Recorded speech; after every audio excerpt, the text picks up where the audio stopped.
महाभारत के सबसे चर्चित पात्रों में से एक थे भीष्म पितामह।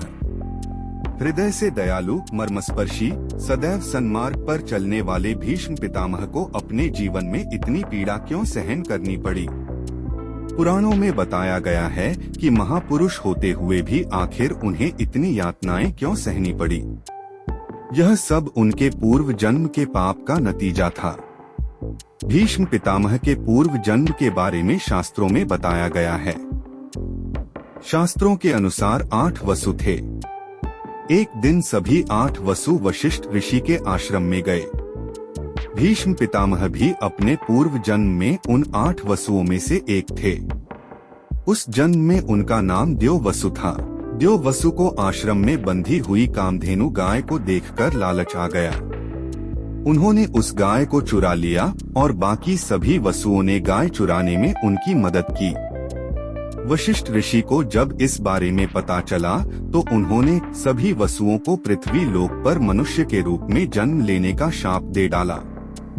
सभी वसुओं ने ऋषि से अपने अपराध की क्षमा मांगी तो उन्होंने द्यौ को छोड़कर बाकी वसुओं को क्षमा कर दिया।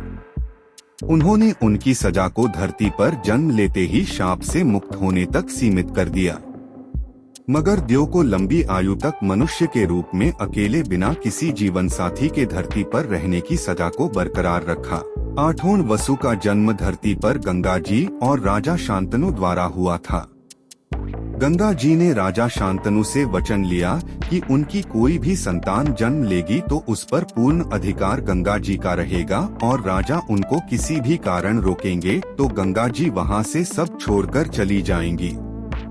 7 वसुओं को तो गंगा जी ने खुद में प्रवाहित करके उनको मुक्त कर दिया, लेकिन 8वें वासु यानी द्यौ, जिनका नाम इस जन्म में देवव्रत हुआ और बाद में वो भीष्म के नाम से जाने गए, के समय राजा शांतनु ने अपना वचन तोड़ दिया। फिर गंगा जी राजा शांतनु को छोड़कर चली गई और जन्मे बालक को भी ले गई और भीष्म के युवा होने और सारी शिक्षा मिलने के बाद वापस राजा शांतनु के पास छोड़ दिया, जहां उन्हें अपनी लंबी और अकेला जीवन जीना था। दूसरा पाप जिसकी वजह से युद्ध में उनका शरीर बाणों से छलनी हो गया और उन्हें बाणों की शैया पर लेटकर अपना अंतिम वक्त गुजारना पड़ा। उस जन्म में वो राजा थे और पैदल पैदल अपनी सेना के आगे आगे चल रहे थे कि अचानक उनकी जूती पर एक सांप चढ़ गया और उन्होंने झटककर उस सांप को रास्ते के किनारे फेंक दिया।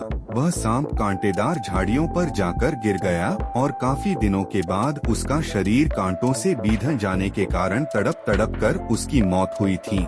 भीष्म को उनके अनजाने में किए गए पाप की वजह से ही युद्ध में उनका शरीर बाणों से छलनी हो गया और उन्हें बाणों की शैया पर लेटकर अपना अंतिम वक्त गुजारना पड़ा।